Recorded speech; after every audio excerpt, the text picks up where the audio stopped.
Live from the heart of New York City, it's the Bearded Advertising Show. Are you ready to attract better and higher paying clients? Do you want actionable steps that you can implement today to boost your profits without breaking the bank? How would you like to learn proven persuasion secrets that will leave your competition in the dust? You've come to the right place. Want some answers? Here are our bearded hosts, business growth specialist and best-selling author Oscar Calderon and private marketing investigator David Rosa. All right, welcome to the Bearded Advertising Show. My name is Oscar Calderon. And my name is David Rosa. No middle name. Me neither. So we're here. This is episode 0 in institutional advertising versus direct response advertising. We have a lot of episodes coming up planned out already. We're gonna give you marketing systems and actionable steps for your advertising. We're gonna talk to different marketers, right, David? Yeah, absolutely. We're gonna give you some hard hitting, good quality advice and tactics and strategies to take your business from, if you're on a plateau or something, take that from the plateau on an upswing. Something so wonderful that you just won't be able to understand or imagine. Exactly. We're also going to be doing critiques for ads that we see on the street, on the internet. We're gonna be talking about how to make them better, or if they're good, or what's good, what's not working, what's working. Absolutely. And we're going to destroy and rip apart some of our ads. And if you'd like to send some ads in, we're going to give you a specific link, place, and wonderful time to do that later on. Exactly. So we decided that our show is going to be 30 minutes, no fluff, no crap, no nothing else, nothing but information. So we're just going to jump through it right now. We're going to talk about the difference between institutional advertising or branding and direct response advertising, and which one you should use and why. Yes, absolutely. I mean, obviously, this is our humble but accurate opinion. Let's just jump right into it. Yep. So let's first. We're biased, by the way. In our show, we're biased towards one, and I'm sure you figured out which one it is as we go through. All right. So institutional advertising, aka branding. David, please tell me what it is and why people use it. Yes, institutional advertising or branding. It is the style of advertising you see everywhere. We're talking about on banners walking down the street. We're talking about the Coca-Cola commercials that you see, and almost every 99.4% of advertising you see on television or outside on flyers, they're all brand centric advertising, and essentially people use it to try to get their name out there, to try to to brand their image, their quote unquote sayings, their slogans into the minds of bystanders, so that they can hopefully maybe one day go do business with them. I don't know. I never know what to do when I see these type of advertising, and it's just a mystery to me.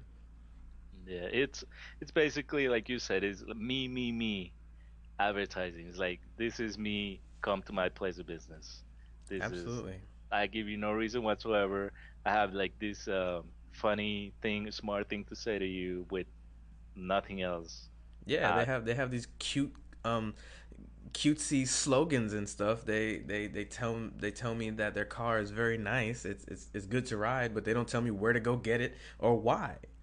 Like, how's it gonna make me feel? And that just rolls right through to the first little point that we have, and is the fact that they're focused on aesthetics, how everything looks, like the nice colors and the nice little slogans, and it's just all garbage. And essentially, if you think about it yourself, although yes, you may fall victim to the advertising every once in a while, you pretty much are blinded by it. Right. It's all about cosmetics.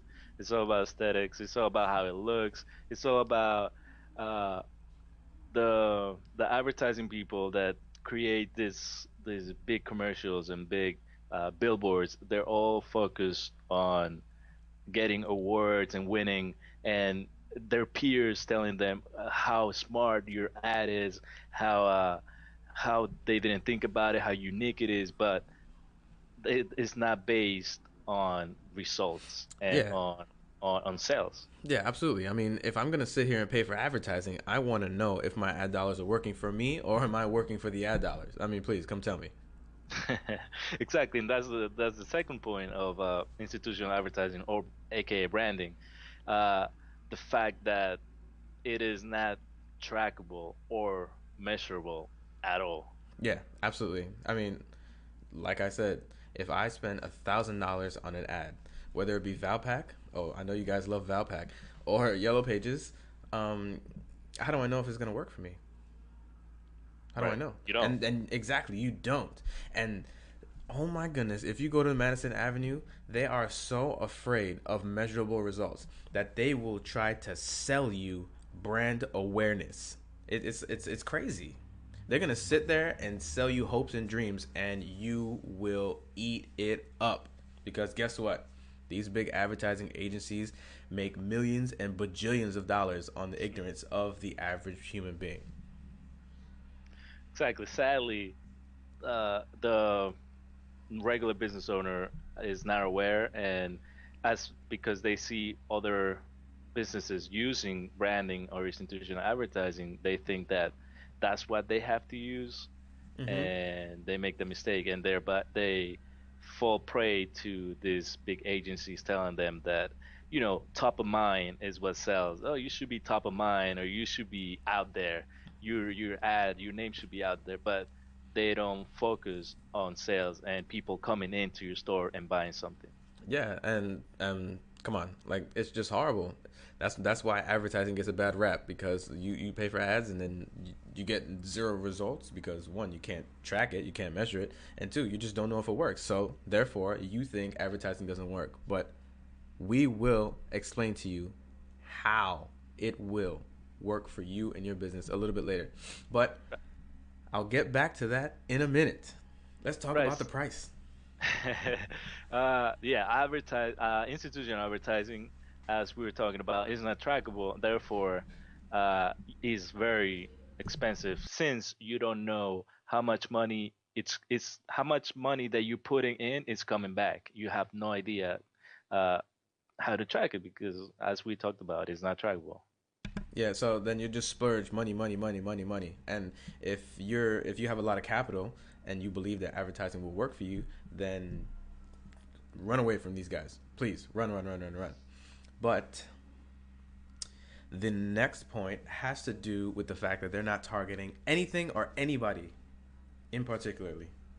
Right, but uh, before that, the fact also is that you, as a medium to small size business owner or even service provider, uh, you cannot compete with the big corporations that Oh, are yes. doing branding or institutional advertising. You cannot.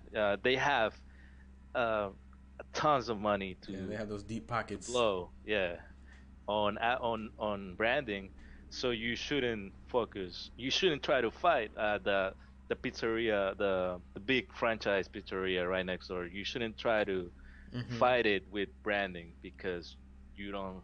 Sadly, you Absolutely. don't make that much money as they do.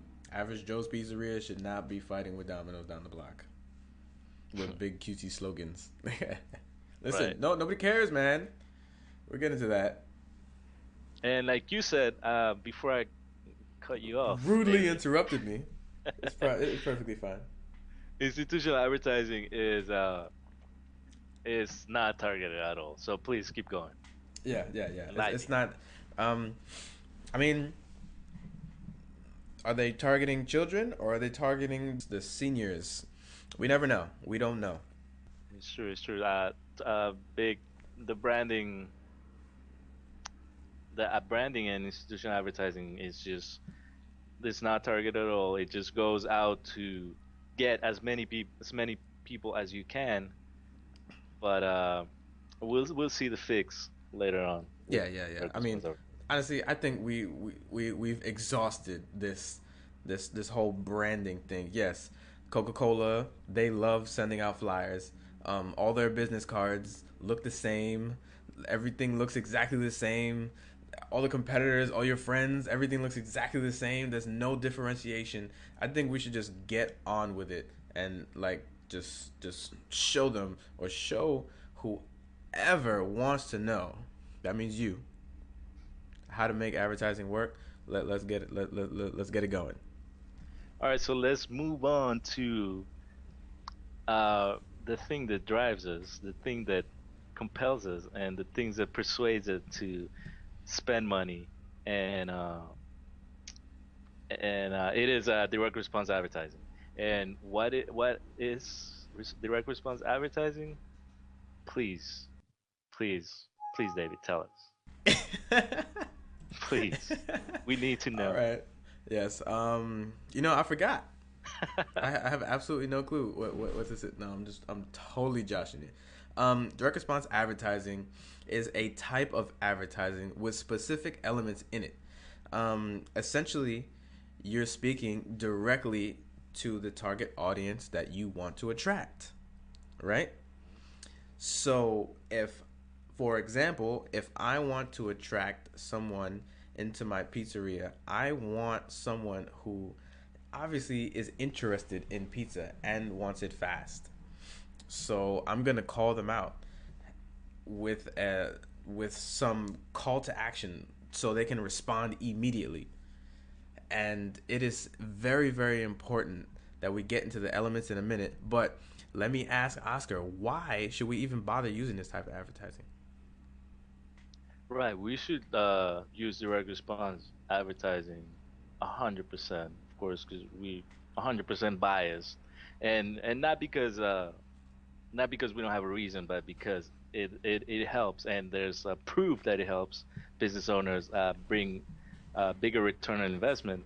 But why?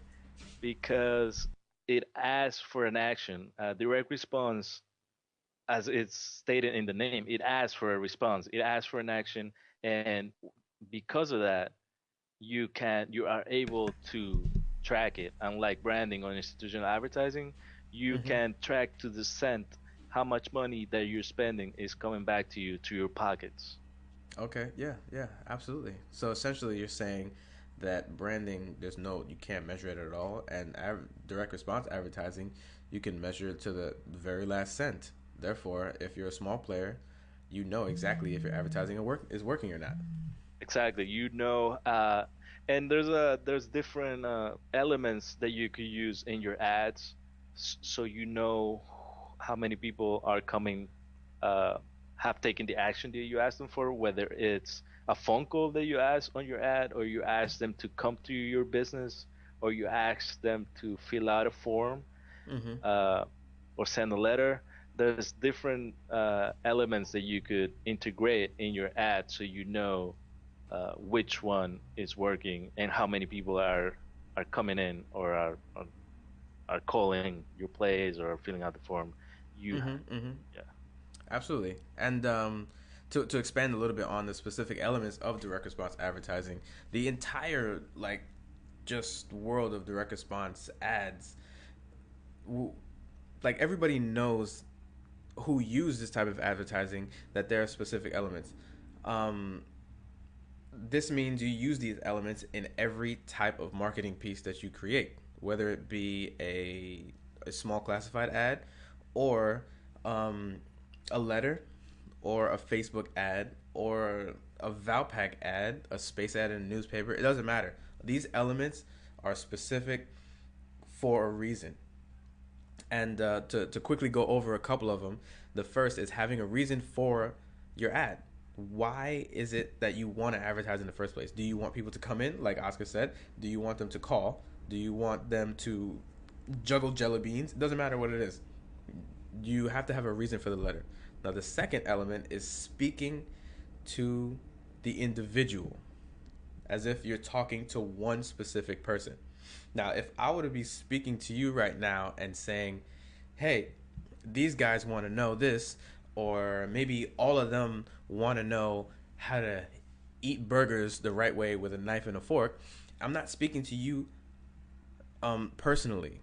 You want to speak to someone as if they're sitting right next to you, and it's a very intimate conversation. And when you're sitting in a bar, and they have to lean in nice and close so they can hear every last word that you say. Right. And before you continue to the next element, David, this is a good time to say this is like the you advertising. Like it's centered on the client, it's centered on you, whoever is going to buy. It's instead of branding or institutional advertising, which is me. This is my business. We've been open since 1900s, and we give good service. It's not me. It's you. This is why you should come here. This is the reason why I have this offer, and this is why you should come to my place of business. For Yes, you, yes. it's all based on the client. It's client centered. Yes, absolutely. Absolutely. So going to the next element, I hope you're writing this down. You're writing this down. Is a call to action. Wait. I totally messed that up because the offer should definitely come before that. Right. So explain the offer, please. Let me know. Right. Let me know my mistakes.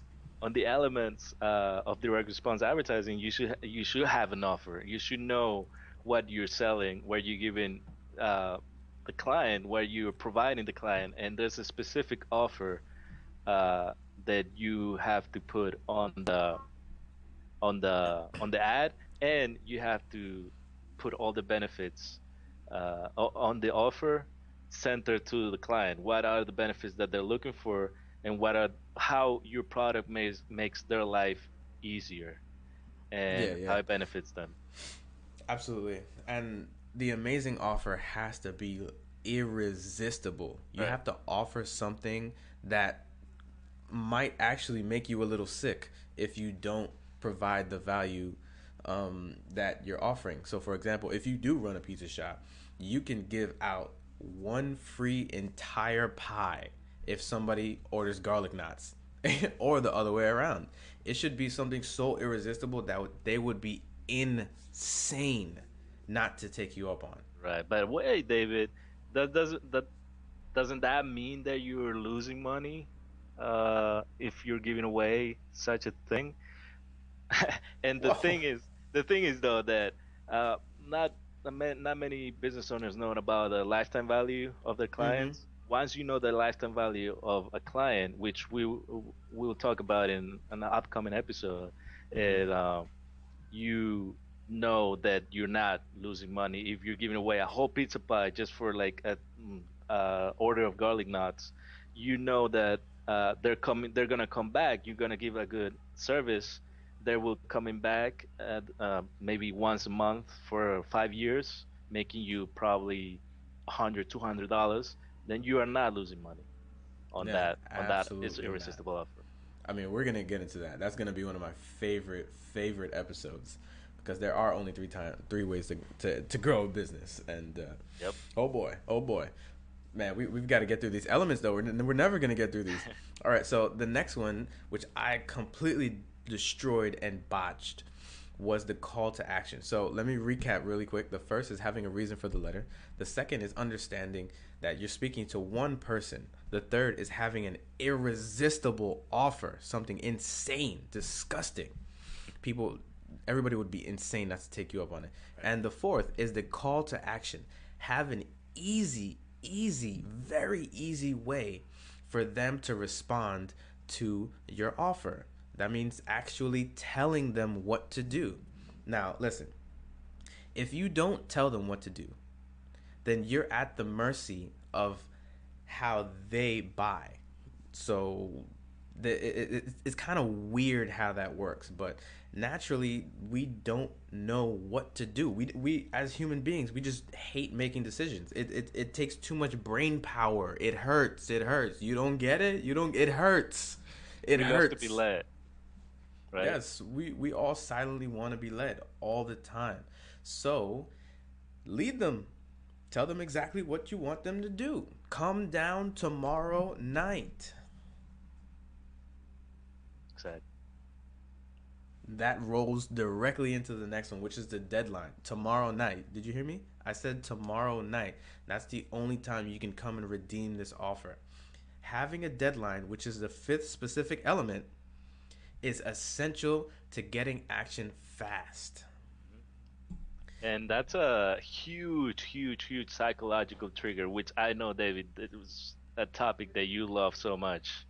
And yeah, deadline, it touches on scarcity, it touches on urgency, it touches on, oh man, I don't want to lose on this Mm-hmm. offer. I have to go right now. And that's direct response advertising. That's one of the big areas of direct response advertising is that you it asks for the order, and it tells you when to come and when you will lose on the offer, so you have to go, you have to get Mm-hmm. the offer. Absolutely. I couldn't have said it any better than that. But those are the specific elements of direct response. In a general nutshell, there are a couple or more elements, but we don't want to take too much time on that because we've got a bunch more to get over now. Right. And there are even more psychological triggers that we go over, and we will go over, especially since you're writing a book on it, David. Yes, absolutely. I am writing the book on psychological triggers and why people buy. So modest. All right. Another thing that going back to the direct response, that what it is And that why we use it, yes. yeah, is that it's very insanely super ultra targeted. It talks to uh, the one person that you want. It talks to your ideal client. If you have an ideal client and you know the person that you want in your business, you could talk to that person Mm-hmm. and you could bring them to over to your business. What? So you're saying I can get little Timmy from down the street to come to my candy shop? Yes, Oh yes, you my can. goodness. So, and I heard you talking about this, David, that you don't have to do business with everybody. You don't have to do business with people that are a pain in the butt. You don't have Mm-hmm. to do business with people that don't have money, or the people that you just don't want in your business because you're in business for yourself, and you want to do business with whoever you want. And this allows you, direct response advertising allows you to pick who you want, your ideal clients, and talk to them and tell them to come over to your place. Exactly. If you're a carpet cleaner, you want people who can pay for carpet cleaning. So, what do you do? What business do you have sending out postcards to everybody in the world? That's just a waste of money. So, what do? You target individuals who are home buyers who can obviously afford your services. Hmm. That's how you target. Yep. Now, the next point is all about how pretty and lovely we like to create our advertising, our direct response advertising. What we like to do is burn paper, put it on nasty legal pads, just write the entire ads out and send it door to door. That's what we like to do. We make ugly, ugly, ugly, disgusting looking advertising that you will not want to share with your spouse. Oh yeah, yeah, they will hate it. Absolutely. Yeah, direct response advertising, it just focuses on the sale, on the action that you want them to take, you want your clients to take. So it's those ads that you see that are full of letters after letters and words and sentences and paragraphs that you see and you're thinking like, where's the picture? Why why does it look so ugly? That's direct response advertising. Why? Because at the end it asks for a sale, and that's what we care about. We don't care about uh, me showing this ad to my girlfriend or my wife, and her telling me, oh, how beautiful it is. I don't. There's no point in that. All you care about and all you should focus on, your energy and your money, is people, feed on the business, feed coming in, people coming in and giving you money to your pocket. That's all Yeah, that matters. absolutely. I mean, if you have somebody read your ad and they say, "Oh, that's a good ad," you've done a bad job.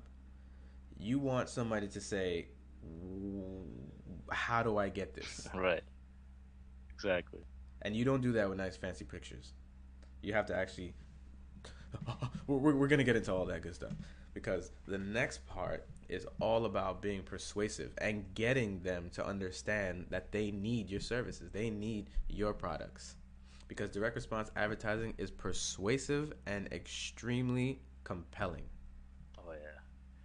Yeah, and one of the things that he uses are psychological triggers, as we spoke before, and a couple of those things are, for example, mm, as we talked before, deadlines, Hmm. scarcity, urgency, proof, proof that it has worked before, proof that case studies, social proof such as testimonials, Hmm. mm, yeah, and a lot of other psychological triggers that you could incorporate in your ad.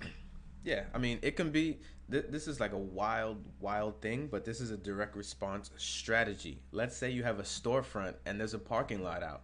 I There are people who would literally borrow their friends' cars and park them all in the driveway to make it seem as if the store was filled up. That's a direct response advertising type of strategy. Now that's social proof. It's psychological. Oh my goodness, there's so many people here. What's the big deal? Right.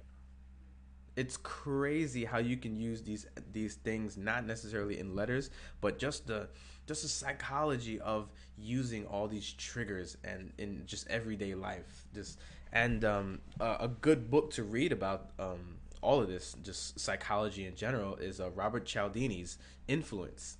It will teach you all about commitment and consistency and authority and a lot of principles that we use in direct response advertising, and you should pick up immediately if you want to sell a lot more stuff and get more conversions and ultimately blow the hinges off your doors. Yeah, that's one of the top five books on my that I recommend all the time. Yes, you have to Mm-hmm, get mm-hmm. that one. Absolutely, absolutely. And now we run directly into a big Madison Avenue agency and ask them one question: how do I measure my ads? Now listen, if you go ahead and do that, I guarantee you they will throw you out of the doors as fast as humanly possible. Yeah. It's actually a known fact. You know, I might do that for one of my newsletters to see if I can get in. But I mean, all jokes aside, you can test and you can track every little bit of a direct response ad. Yeah, no doubt. Like that's one of the reasons that I love direct response, because I know, and I like to teach business owners and people that want to use advertisements to use, because you can track it. Not only that, you can test it. So once you know that you have a winner, once you know that you have an ad that's working, that's bringing money, it you just, you don't have to settle just for that ad. You could make it better. And Mm-hmm.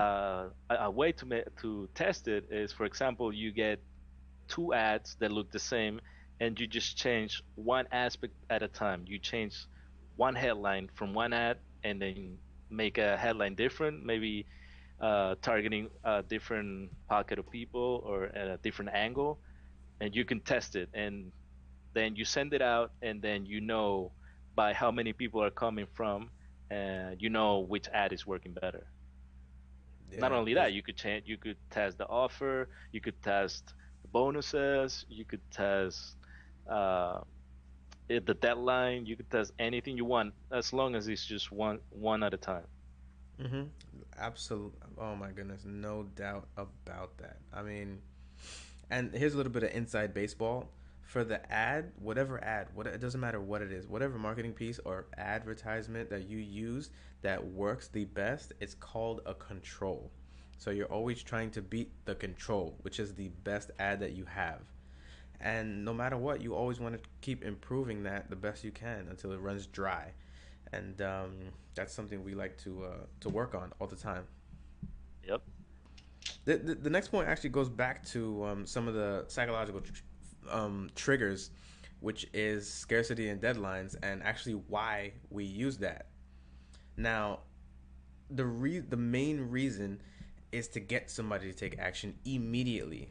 That's why we track. That's why we use direct response advertising, because we want results very fast. For example, if you go ahead and create a space ad in a newspaper, when you can actually count on seeing money come in the same day the ad is shown, Hmm. and it's a wonderful thing because you know your ad is doing well if the orders are coming in, or you know it bombed if the orders are not. And depending on the scarcity, on when the deadline is in your ad, maybe you have a product that you have a limited quantity of, and you tell them, listen, I only have 103 of these left, and they're selling like hotcakes, so it's a first come first served basis, and I can guarantee that these are going to be gone within the week. That gives you more than enough reason to get off your butt and take one of those as fast as humanly possible. Oh yeah.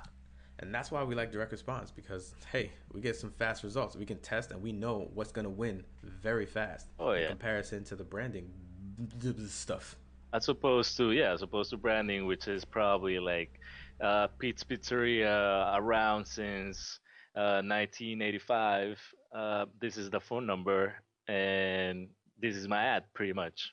So there's no compelling reason why you should go get it right now. There's no way to even track it. If you want fast results, if you want money coming in from your ad, and you send out that ad, that sadly those are the kind of ads that I've seen on the newspapers, on the trains, on the Mm-hmm. billboards.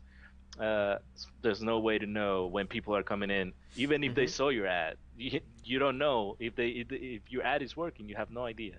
Yeah, you're leaving it up to them to decide when they decide. Hey, life happens. My kid needs to get picked up from school. I need to run these errands. I need to do this. It happens all the time, yes. But when you have the scarcity and you have the deadline, you might be able to get the order before they do any of those errands. You might be in their mind because when they're sleeping in their bed, like as a matter of fact, before they go to sleep, they're thinking, "Wow, I only have 1 day left in order to get this. I need to get up and take advantage of this." Exactly, exactly. And yeah, that's why we love direct response advertising. Also, because it's cost effective. I mean, I know where my dollars are going, so therefore, I don't have to splurge millions of dollars on advertising. Right, as we talked before, you know how much money is coming in, how much money your ad is bringing, and how much money you're putting in. Like if like this is what I hear all the time, right? In direct response advertising circles, if you're putting $1 in and you're getting two back, how many dollars will you put in, I put in right? every dollar I have. Exactly, exactly, because with direct response advertising, you know, you just know Yeah, you 100%. you know if you're wasting money, if you're bombing, then your conversion rate is low. Maybe we need to bump it up a little bit. Choose a different headline. Maybe we need to target a little bit better. Regardless, it's all part of direct response. Man, you can even call it a philosophy. Your life should be a direct response philosophy. Mine is. That's for certain. Right. And yeah, lastly, direct response advertising, as we said, it always asks for the sell. It always asks for an action. It always tells you what to do Yeah, and we how much we time you have. we don't want to beat this horse dead because this is just like a big introductory episode into the extreme bias that we're going to be going into for the next about every other episode.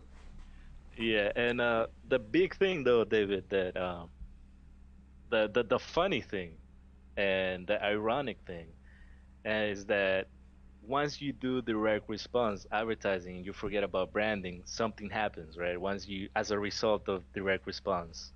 Oh yeah, absolutely. There's something very very odd and weird that happens, and essentially, you become the man or woman, whichever one. But essentially, you start branding yourself in the eyes of people who really matter. You become a trusted celebrity in the eyes of anybody who you're marketing to because they need your service. How crazy. How crazy that by using direct response advertising, you're branding yourself. I Yes, mean, you're doing two things. You're making a measurable impact, and you're just becoming a mini celebrity in your own right, in your own niche. I mean, I'd take that over branding any day because if I'm gonna become a celebrity, I want to do it the right way. right, while making money, while making dollars out of your ads. Absolutely. All right, so that was so as you can tell, we're definitely biased towards branding. I mean, what am I saying? You should be smited. You shall be smited. That was a joke. We're definitely biased towards direct response advertising because personally and from experience, we both know we've seen it happen that it works time over time over time, and you can quantify. It's quantifiable. It's trackable. You can test it, and every other reason we talked about.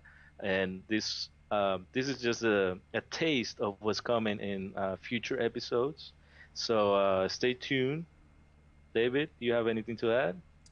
Yeah, I mean, if you're really confused or you really have doubts about direct response versus branding, just look down the street and wait about 6 months for the next shop to close because another shop is going to open and it's going to close. There's about four on this block alone that are empty every single week. Mm. And if I were to try and help them out, they're gonna say, "No, we don't need your help, buddy. Advertising doesn't work. And then their doors are gonna close, and then there's nothing that we can do about that. Sadly, that's where we're here, though. That's why we're here teaching direct response advertising. That's why we're here doing this show because we want to help as many people as possible. And if you want more help, and if you want to know more about advertising and more about systems that work, just go to beardedadvertising.com. And with that, this is Oscar Calderon saying goodbye. Yes, and my name is David Rosa, no middle name. Signing off. Goodbye.